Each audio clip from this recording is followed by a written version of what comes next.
Hi, Parker. Hello. Good to see you. Thank you. You too. And welcome everyone to Presence Practice with Poonam and Parker. Our topic this afternoon is trying, needing, seeking, wanting. So I'm sure if you saw this title coming up in the intro, you kind of understand the teachings around trying, needing, seeking, and wanting, and the suffering that that brings up. Sometimes I've noticed that the energy field, this is in its own energy field of seeking. It wants something more. It needs it. There's a clinginess, an attachment to whatever it is that we're trying, or that we feel like we need, or we're seeking, or we're wanting. And it's a completely different vibration when we're drawn to something in the flow and we bring it into us. So there's no wanting. We want to care for the thing that we're bringing in, that we're wanting and needing, and then it comes to us, right? But we allow life to bring what is necessary for us to grow. It's happening for everyone, whether we're completely unconscious or completely or very close to completely present at all times. It's the same. It's like we're still, if we're in these bodies on this planet, then we're going to be moving to what's next, and we can move in alignment with what's next, accepting what is as it is, not wanting or needing anything to be different, and just being drawn and moved in alignment with your path without taking it too seriously. Sometimes I see the ego will jump from trying, needing, seeking, and wanting out in the world to spiritual teachers, for instance, trying on lots and lots of new interesting spiritual text, and it's sort of like experiencing it all on the surface, with sometimes moments of deep realization, and then seeking for the next text that's going to give us that deep realization, when the deepest realization is going to be found when you lay all that aside, when we put it aside and we sit quietly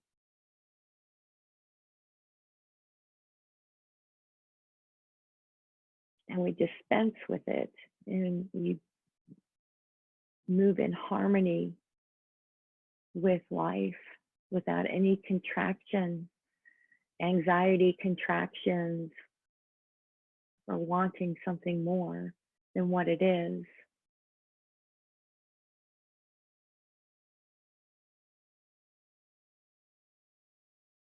There may be other patterns hanging on to it. Things should be different.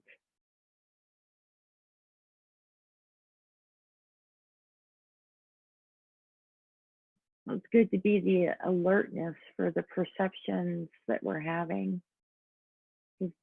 From that space, then we're able to see, like a compassionate scientist, what's hanging on to the trying, the needing. So if it's the trying, so the effortless doing, I would say, would you say, Poonam? Effortless doing would be the other side of that. The other side of needing is fullness now, in this moment. The opposite of seeking would be presence. Be present, be present. In this moment, there's not an absence of a desire for it to be different, or to be doing something different, or to try to change something. It's total acceptance. And wanting is similar to needing. Maybe needing is the story that wanting tells. Um, oh, I wrote this down as Eckhart was speaking in the middle of a talk. He said, do you want it because it's a beautiful thing and you want to care for it? Then okay. If you want it because it will increase your ego identity, then your wanting it is causing suffering. And life cannot flow through a knot. And what's beautiful is all we have to do is notice. Sometimes if we've been stuck in an energy field that feels heavy for a while, the step out of it feels like the same energy field, but just stick with the alertness behind these experiences, behind the perception of the experiences, and then we can move into our center. And there's nothing better out there than the calm center of 0 point, as some might say.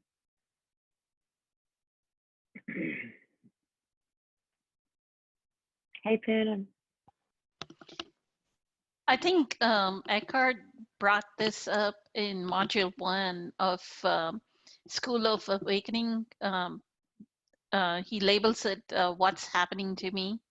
And he says something along the lines of when people have a vision, like they may be spiritual seekers, and one day they'll see a vision of Jesus or Buddha, whatever, and the seeking starts. That last month I experienced this, and I'm seeking the same experience over and over again. And all we are doing is seeking becomes a mental projection of the future. Like we want to recreate the same experience of whatever the fireworks moment was, right? Oh, I had this vision and it was so beautiful. Now I want that beautiful moment again and again and again. And why am I not being able to recreate it? Right? Yes, it's like a seeking of an experience and the deeper, but if we move below that blissfulness and ecstasy, there's a peaceful calm. And that is. And to know that the seeking is just a mental projection, right? It's a thought form. Oh, yes. Mm-hmm. That's saying the past, something happened to me and I want it now. And we are not living this present moment. So we are not living in the joy of this present moment. So we are not elevating ourselves back up to that vibrational frequency of that experience, right? Yes. And not every meditation is the same. Not every meditation is the same high vibrational frequency. Sometimes that high vibration may be here. Sometimes it's a little bit lower. Sometimes it's a little bit higher. And that is what is, right, to it. Yes. So if you want to measure that, I think then a good measurement, if I could add here, Poonam, is there seeking in me? Well, has expectations, have you started having expectations around some event or person or anything?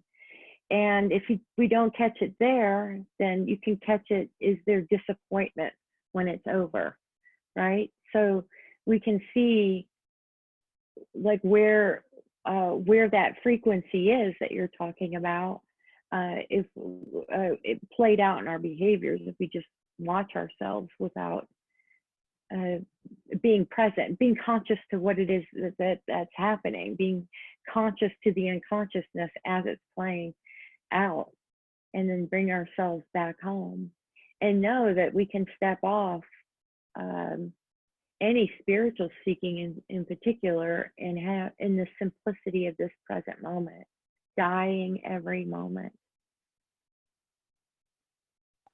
And I don't know about whether it's chapter 2 or 3 of A New Earth, where he talks about the wanting. First, he explains what is the ego, which is an identification. So every human has this need to identify or have something be part of them, right? He says if a child had a stick and that was his toy, then the loss of the stick, even though it is just a stick, is such a huge identity, and the child is crying. The child is not crying because he lost his stick. The child is crying because the stick became part of them, just like the Yes. car, the thought, and it's just a thought, right? The car, we lost our car, but the thought of the car, my car, I lost my car.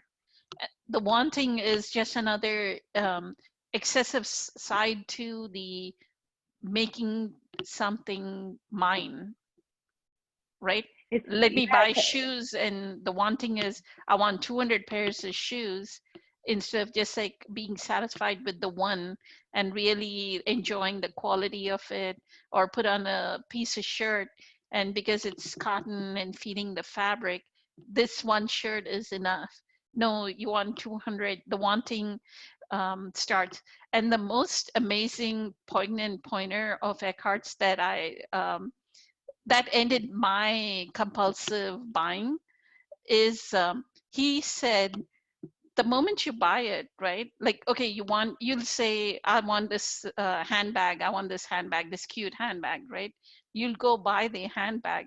The moment the want changes from want to have, it ends. That wanting for that bag ends, but another wanting starts. yes. Now, from that handbag, it turned into, I want a shoe, right? Mhm. It'll just turn. So it's very, and these are memories written, that's the compulsion and tendency.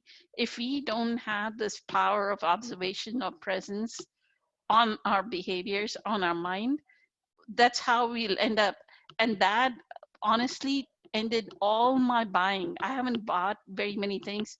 Like, I bought shoes like in 2017. Then I bought a couple of shoes before my new job in 2019. So 2 years went by and there was no desire that, okay, I want to buy another pair of shoes.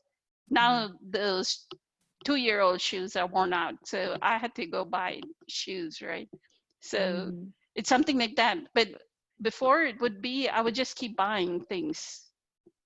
Yes, I think there's like a something that feeds that. There's like a jolt that we get, and then we go back again and again and again, and then we create an overarching pattern of clinging now to the activity itself. You know, so we're looking outside of ourselves for some kind of something that's going to make us feel better, quiet our mind down for a minute, and or feed us some good thoughts, right? Or maybe it elevates their what people see of how they see us. Suddenly they're going to will be acceptable.